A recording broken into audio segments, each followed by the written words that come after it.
C'est dur de ne pas être inspiré par cette vue-là. Hein. C'est la première fois que j'ai visité la maison ici, que je suis arrivée, parce que j'ai cherché pendant 1 an une maison. Puis quand j'ai marché le terrain ici, je me suis mis à pleurer.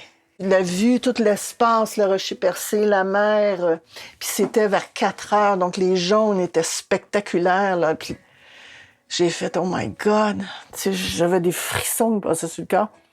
Puis là, j'ai dit, ben si elle est à vendre, j'aimerais ça l'acheter, tu sais. Puis finalement, ben la propriétaire a accepté de me vendre 1 an et demi après ma première venue ici. J'avais atteint un de mes rêves qui était, moi, quand je vais m'acheter une maison, je vais voir l'eau. Excuse-moi. Excuse-moi. Voyons. Quand je vais m'acheter une maison, je vais voir l'eau et je vais voir loin. Puis c'est exactement ce que j'ai trouvé.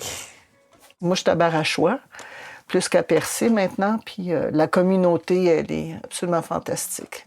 C'est beaucoup anglophone, mais c'est des gens tissés, serrés. C'est très, très familial, Barachois.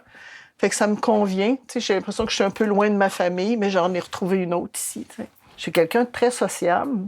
Je suis quelqu'un qui est capable de vivre beaucoup de solitude, mais j'ai un côté très sociable comme mon père. Ce que j'ai fait quand je suis arrivée ici, je suis allée cogner chez les voisins, je me suis présentée. Fait qu'ils étaient un petit peu étonnés, les gens. Mais ça a fait une grosse différence. La première année, je me suis fait offrir une job au Géoparc aussi. Et puis là, j'ai pas travaillé. Mais après ça, les 2 années qui ont suivi, j'ai travaillé au Géoparc. Mais ça aide à t'impliquer dans la communauté aussi, hein. Fait que tu rencontres de plus en plus de monde, puis et là, tu rencontres du monde avec qui tu as travaillé aussi. « Ah, qu'est-ce que tu fais ici? » « Ah, t'es caissière au Géoparc? »« Ben oui, j'étais directrice de production. » Puis ça, je m'en foutais, là, tu sais, de dire est-ce que j'ai baissé de statut ou monté de statut, mais je m'en contrefous, là. J'étais bien, j'étais avec du monde.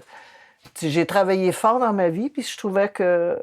Puis j'avais plus envie de vivre le même stress, là, que, tu sais, ta vie quasiment dépend, là. Tu sais, moi, j'ai vécu 30 ans, moi, quand je signais mon contrat jusqu'à la fin, j'avais de la misère à aller déposer mon chèque de paye tellement que j'étais sur le roche, là. Comme j'étais toujours entourée de créateurs, j'aidais des créateurs à réaliser leurs projets, j'aidais des artistes à prendre leur place dans l'endroit ou le métier dont ils rêvaient de vivre. Fait que pendant des années, j'ai aidé des gens à s'accomplir au niveau des arts. Mais à travers ça, moi, je faisais toujours de la musique. Tu sais, j'avais commencé à faire de la musique, j'ai chanté, j'ai fait l'Empire des futures stars et tout ça. Pour ça, j'ai bifurqué vers la peinture, puis à un moment donné, j'ai dit c'est à mon tour. Là, c'est moi que j'ai envie de prendre soin de moi, j'ai envie d'actualiser ce qui mijote en moi, là, tu sais, tout l'aspect artistique. Je suis pas une fille qui a fait l'Académie des beaux-arts, j'ai appris par moi-même, mais je me réalise. Puis si je trouve mon bonheur, ben c'est ça qui compte. T'sais. Ça va faire ma 4e été que je suis ici. Là. Et il y a une fois que je me suis ennuyée. C'est au mois de novembre l'année passée. Fait que c'est sûr que là, je m'étais dit, je vais aller au cinéma, je vais aller prendre un café quelque part. Je suis partie avec ma voiture, j'ai fait le tour du parc Forillon, j'ai fait Gaspé et j'ai pas trouvé un seul restaurant d'ouvert. J'étais arrivée à Gaspé, il était 5h moins 5, ça fermait. Là, je suis devenue enragée. Là, je descends à Montréal. Là, j'avais comme un besoin de... Finalement, je suis arrivée ici, j'ai mis de la musique douce, mais je me suis calmée.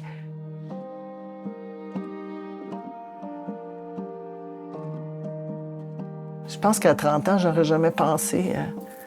Quand je me suis séparée et je suis tombée monoparentale, là, je pensais pas à ce que mon futur soit si délicieux à 70 ans. Je vais avoir 70 ans dans 1 mois et demi. Là. Fait que je mets trop tard. Jamais, jamais, jamais trop tard. Pour réaliser, là, faut être connecté à...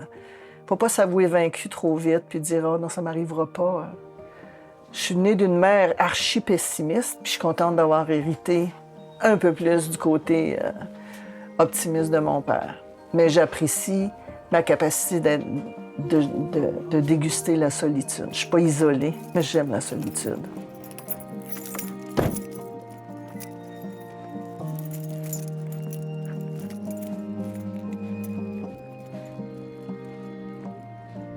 Salut les filles! Wouhou!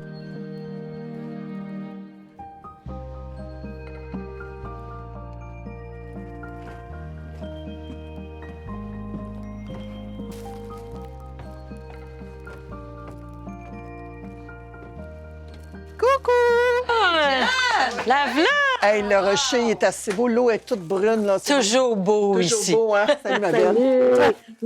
Salut, Christine. Ah, les œufs! Attention aux œufs! Hey, les œufs, chose. OK. Le kale, OK. je me suis retenue parce que vous auriez eu plus de stock. Là. Mais en tout cas, prochaine fois. Faut que ça rentre dans le frigidaire. Là. Hey, merci. As-tu une minute, là? Tu peux t'asseoir un peu? Assieds-toi, elle est tête. assieds-toi. Vas-y, assis-toi. Et quand je sors de la maison, puis je m'en viens voir mes chums, j'ai du temps. Assis. OK? Oh, j'ai pas fermé la porte. Bon! Moi, là, ça fait assez longtemps là, que je viens ici, là. Puis là, il est temps que vous montriez le fameux jeu, là. Parce que Ah! Bien, justement, on pensait jouer tantôt. Ouais? Oui? Ça fait longtemps que je vais apprendre ce jeu-là, là. On s'est baigné ce matin, l'eau était bonne. D'habitude. C'était pas froid? Bien, c'est sûr que tu te pitches dedans, c'est frais, mais elle est supportable. Mais c'est parce que l'air ambiant est froid. Oui. Fait que l'eau est... Fait que l'eau est pas chaude, là, mais mettons qu'il y a moins de contraste. Mais ça fait du bien. Vous restez longtemps? On se baigne, on rentre, on sort 3 fois, là. Mais je suis restée un petit peu, j'ai fait quelques petites nagettes, là. Faudrait bien que j'essaye mon costume de bain.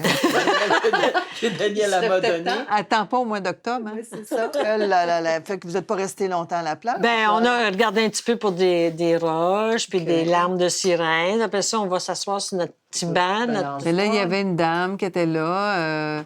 Puis d'habitude, le banc est vide. Ouais. Bien, en fait, on lui a demandé si on pouvait partager le banc. Puis, mais écoute, on n'est pas resté longtemps. Là, c'était la complainte de tous les bobos qui pouvaient exister sur la Terre. Ah, moi, ça, je trouve ça dur, là. Tu sais, là, j'ai beau avoir 70 ans, là, je vais avoir 70...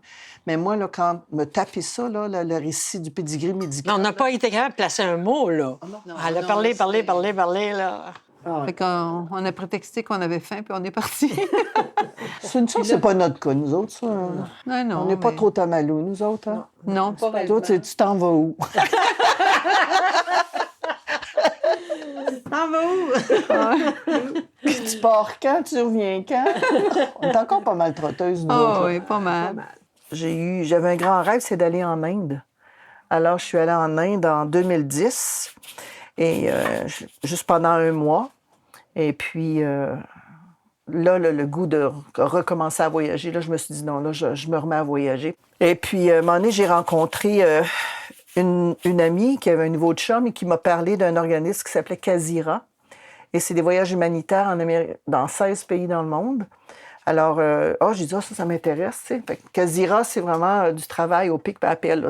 On construit, on bâtit, on peinture, on répare, tout ça. Maintenant, je voyage tous les 2 ans et je fais un voyage humanitaire aux 2 ans. Donc, en 2017, j'ai fait le Guatemala, 2019, Pérou, Argentine, Paraguay, Brésil. En 2010, là, il y a eu la pandémie. Donc, en 2021, là, j'ai entendu, à travers ce groupe-là, j'ai entendu parler de serviceamitié.org, où est-ce que c'est un organisme canadien qui fournit des bénévoles à des monastères en France. Donc, 2 bénévoles par monastère. Puis ça, je me suis dit, ça me tente aussi. Fait que tu es logé, nourri, tu travailles 5 heures par jour, et puis tu payes ton billet d'avion. Puis là-bas, s'il y a une voiture de disponible, ben, tu peux t'arranger qu'il te passe la voiture. Et cette année, je suis allée une année à Nice. Et puis cette année, je suis allée dans le sud de la France, à 22 km de Carcassonne. Tu connais du Nouveau Monde, tu rencontres des gens de la place. Et puis là, les gens disent, mais comment se fait? Pourquoi vous venez faire du bénévolat ici en France? Vous n'avez pas des monastères au Québec? Non, on visite. Et là, ça suscite l'intérêt des gens. On s'échange des adresses. Là, il y en a 2 qui veulent venir visiter le Québec. Quand vous allez revenir, vous viendrez dans notre village. Alors moi, c'est l'ouverture. C'est la même ouverture que je sens quand je regarde le paysage ici. Je me sens aussi faire partie de la planète. Et puis, quand je vais dans les monastères, j'ai l'impression que c'est la planète qui s'ouvre aussi, tu sais. Puis voyager, faire des travaux humanitaires, ben, c'est une façon que je mange pas mon bas de laine à chaque voyage parce que ça me coûte 8 000 $ pour 2 semaines, là, tu sais. Des fois, ils me disent, Diane, t'as bien trop de projets dans ta... J'aime mieux en avoir beaucoup que d'avoir abdiqué sur des rêves. Tu sais, je me dis, ben là, j'en ai des rêves, là. Puis à un moment donné, la vie fait, c'est celui-là. Go! Puis on y va. Puis là, je plonge. Puis je renonce. Est-ce que je renonce à tous mes rêves? Pas nécessairement. Je travaille là-dessus, par contre, parce que des fois, il faut que je fasse des choix. Tu me parlais d'un ami qui vient pas te voir parce qu'il trouve ça trop loin. Ouais. Et puis, il veut pas faire de route, il est fatigué, il a mal aux jambes. Tu sais, premièrement, on dirait qu'il y a plein de bobos qui ont sorti sans arrêt, puis je trouve ça triste, moi. Tu sais, c'est comme s'il a abdiqué, il y a 12 millions de raisons pour pas faire les choses, fait que... Mais il est pas tout seul. Tu sais, des fois, tu poses des questions aux gens, puis « Ah ben, ça va comme ça devrait aller. » Tu sais, ou... Ils n'ont même pas de mots pour ce Non, qu'ils vivent c'est aussi, ça, des fois. C'est triste. Ah ouais. C'est normal. C'est avoir des normal, puis... Moi, pour moi, c'est comme inconcevable dans ma tête, mais je vois que ça existe. Je vois que c'est là aussi, tu sais, mais ça me rend triste. Fait que des fois, je vais fuir. Tu sais, il y a quelqu'un qui me disait « Tu fais encore du ski? Ouais. T'es-tu malade? T'as pas peur de te casser quelque chose? T'imagines-tu? Hey, t'as pas peur de te casser quelque chose? Ben oui, ça me Tu décourage. vois des gens qui prennent un paquet de médicaments, hypertension, diabète, mais qui font rien pour... Changer. c'est comme le médecin, il a raison, mais eux, ils n'ont aucun effort à faire pour améliorer leur santé. Ouais. De se prendre en main. De se prendre en main, c'est comme... ça. Ils ont abdiqué à ce niveau-là aussi, tu sais. Il n'y a aucune responsabilisation de ton bien-être, de ton Il corps. laisse ça à Big Pharma ou au médecin ou n'importe quoi. Fait que Mon si médecin c'est- me l'a dit, mon médecin me conseille ça. Il préfère prendre une pilule pour le cholestérol au lieu de changer son alimentation. Quand moi, je suis partie à 60 ans, là, les gens disent « Mais qu'est-ce que tu fais là? Tu t'en vas, mais qu'est-ce que tu vas faire? » Je sais pas. Tout est possible. Tout est possible. Mais les gens, c'est leur petite routine. Puis, ça fait vieillir. Rester dans une petite routine. Oui. Mais comme tu dis, l'auto-agisme, il y en a beaucoup. Il y a plus de gens qui se permettent pas de faire des choses en fonction de leur âge que de gens qui Ils pensent pas à l'âge. qui dépassent les barrières, là, tu sais, qui osent vivre. Puis je me dis, tu sais, si on le fait pas maintenant, on va le faire quand, là, tu sais? Quand je vois quelque chose d'écrit, un passage écrit 74 ans, je m'identifie pas à ça, là. Je dis, mais c'est une vieille personne. Tu sais, j'ai cet âge-là, puis, mais je m'identifie vraiment pas. Puis je pense que personne de nous, on s'identifie à être sexagénaire ou septuagénaire, là. Mais d'être heureux aussi, de chercher le bonheur dans toute chose, tu sais. Quand on se baigne le matin, là, c'est d'où... Tu sais, tu regardes la nature, là, qui est ici, là, c'est comme... Moi, je suis remplie de gratitude, puis je me dis que ce soit les oiseaux, les poissons, l'eau, le ciel... tu sais, la lumière, puis... On vit sur une belle planète, Oui, là. je me nourris de ça. C'est vraiment Je pense que j'aurais aimé faire ce move-là à 50 ans, mais pas grave. Je l'ai fait à 66, puis c'est parfait pareil. Il n'y a pas de date limite. Puis, tu sais, j'ai pas eu un parcours de ligne droite, moi, dans ma vie. Alors, c'est la manière qu'on atteint un but, c'est pas ça l'important, c'est d'y arriver. Puis, si j'ai fait des gaffes, ben j'en ai appris quelque chose, j'ai l'impression. J'ai appris de mes gaffes, tu sais. Wow. Oh là là. Et moi, si un jour il y a une troisième guerre mondiale, là, c'est ici que je veux être. Je vais me cacher ici, je veux vivre ici. Puis vous vous arrangerez avec vos bobos, vos malheurs et votre guerre.